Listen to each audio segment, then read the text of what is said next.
Is it on? Is it on? I think it's on. Hey guys, it's me Noelle and I'm back again with another calligraphy video. Calligraphy dip pens. What are they? How do you use them? In this video, I'm going to be reviewing Speedball Calligraphy Sketching Set. Say that 5 times fast. Speedball Calligraphy Sketching Set. Speedball Calligraphy Sketching Set. I went ahead and linked the Amazon product below in the description, so go ahead and check it out. I will also be reviewing Manuscript's fountain pen ink in black. Disclaimer. I am an extreme beginner at calligraphy dip pens, so if you guys have any tips or tricks that I need to know about these things, go ahead and comment down below. I would really appreciate it. And without further ado, let's get into it. I got both the materials from Hobby Lobby. The pens were $14 and the ink was $7. This set comes with 6 different nibs. 3 of them are larger and the other 3 are smaller.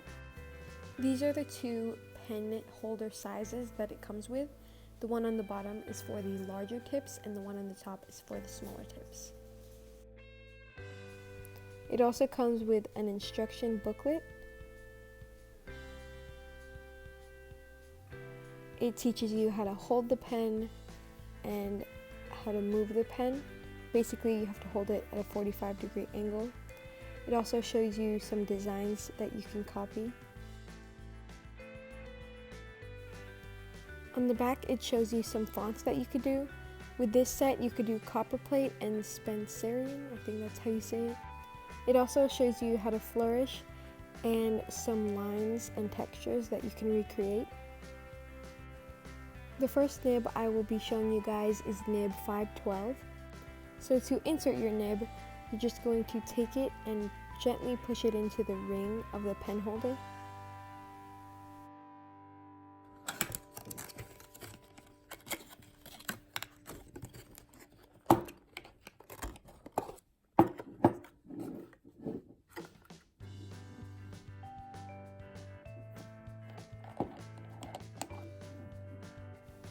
When dipping your nib into your ink, you just want to dip it far enough so the ink fills the reservoir or the little hole that you can see. You don't want to go past this or else you might waste ink.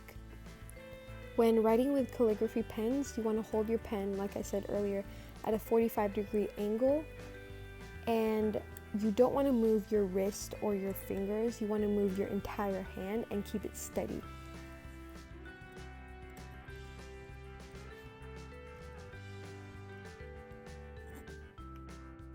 If you watched my Basics of Modern Calligraphy video, you will know that the rule of thumb is to keep your upstrokes thin and your downstrokes thick, and that's what I'm just showing you right here.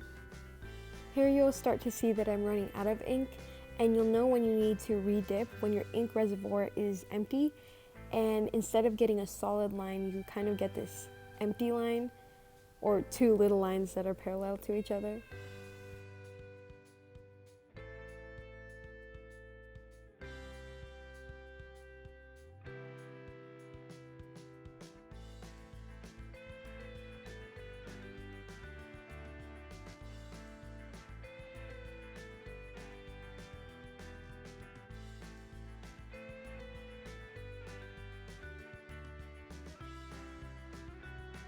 Next is nib 56. By the way, when you're dipping your pen, gently run the bottom of your pen on the edge of the ink jar just to get rid of excess ink. I'm not quite familiar with the terminology of calligraphy nibs, but this nib definitely differs in shape as well as flexibility from the first nib that I showed you. So sometimes when you're writing with calligraphy pens, you can get the hairs of the paper, like the fibers of the paper that you're writing on, stuck in the nib. And to get rid of this, you could just simply wipe it away with a paper towel. But this goes to show that paper does matter. This paper that I'm using here probably isn't the best for calligraphy pens, so do your research on the paper that you should be using.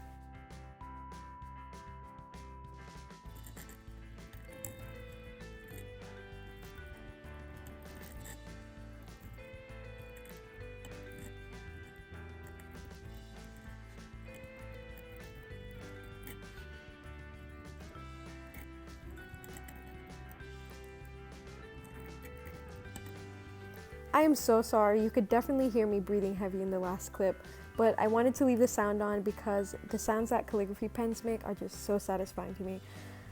So this is nib 99, and this nib gave me a lot of trouble at first. Like, for the longest time I couldn't get it to write, and even when I could get it to write, it wouldn't retain the ink for very long.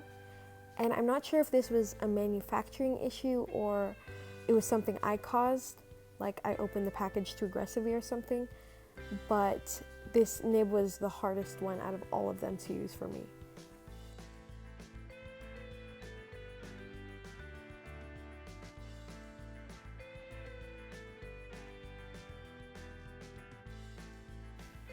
If there wasn't a defect in this nib, it would definitely be my favorite because I love the control that this nib gives you. Its flexible tip produces really thick downstrokes, which I love the look of.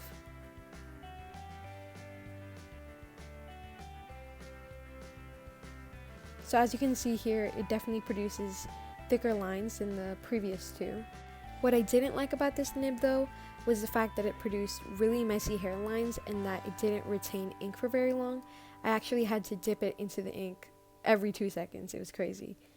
But I'm pretty sure that those problems were because of the defect in the nib, so if it didn't have that defect, I think it would have worked fine.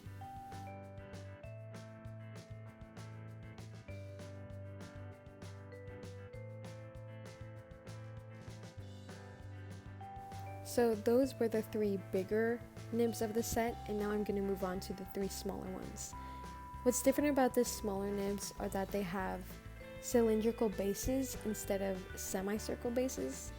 So I'm pretty sure because this is a sketching set that the smaller nibs are used for drawing and sketching, but that doesn't mean you can't use these nibs for calligraphy. It just means that the nibs are a lot less flexible and you have to push harder down to get a thicker downstroke. Compared with 99, nib 107 is a lot thinner, as you can see, but I really like how precise the lines are, and unlike the hairlines of nib 99, this one produces really precise, clean hairlines, which I loved.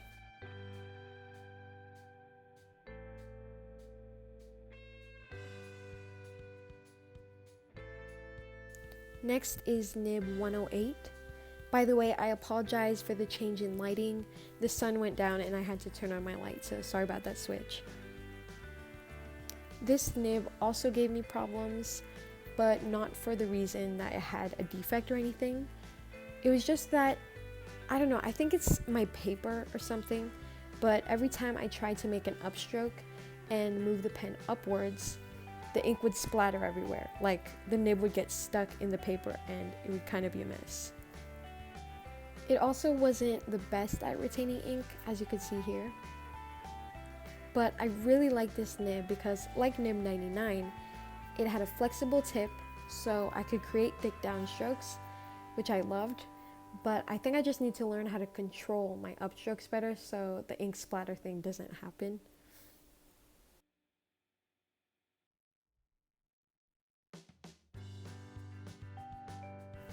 In this next up-close shot, you can kind of see what I'm talking about. The nib gets caught in the paper and overlaps on itself. But overall, I'm really happy with this nib because it produces really beautiful thick lines as well as precise and clean hairlines.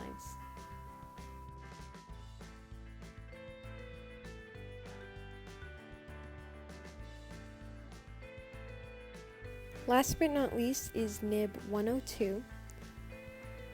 I don't know why, but I feel like this nib retained ink the longest. It didn't give me any problems. Like, I could write so smoothly for the longest time, and I just love how dainty it looked. It produced really thin upstrokes and considerably thick downstrokes as well.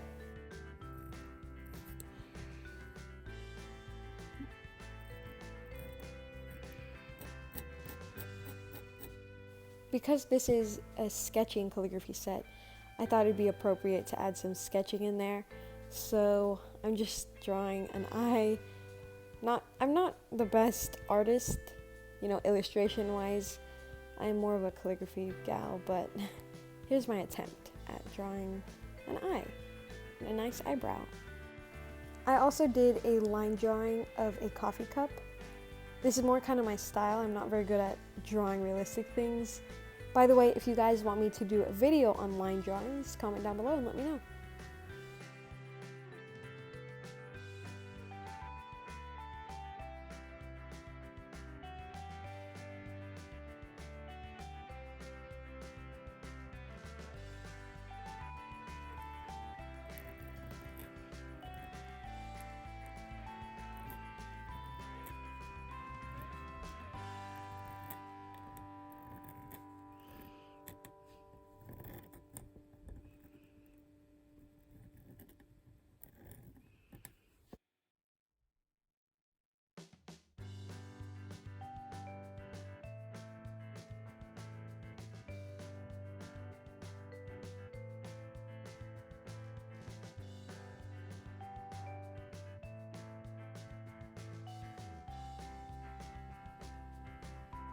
Here's the writing of all 6 nibs side by side, but my favorite one, drumroll please, was nib 102, the last one I showed you guys. It was my favorite because it produced the thinnest, most delicate hairlines. It wrote so smoothly, and I just felt like it held ink for the longest amount of time. Don't forget to wash your nibs under hot water after using them. And do not neglect the drying process. You don't want your nibs rusting. Overall, I think these pens are great for beginners at dip calligraphy like me. I absolutely love how it comes with 6 different nibs with different flexibilities and different sizes, so you can practice all across the board. I would score this product 4.5 stars out of 5. Don't forget to subscribe for more videos on arts and crafts, DIYs, and calligraphy projects. Thanks for watching, and I'll see you guys next time.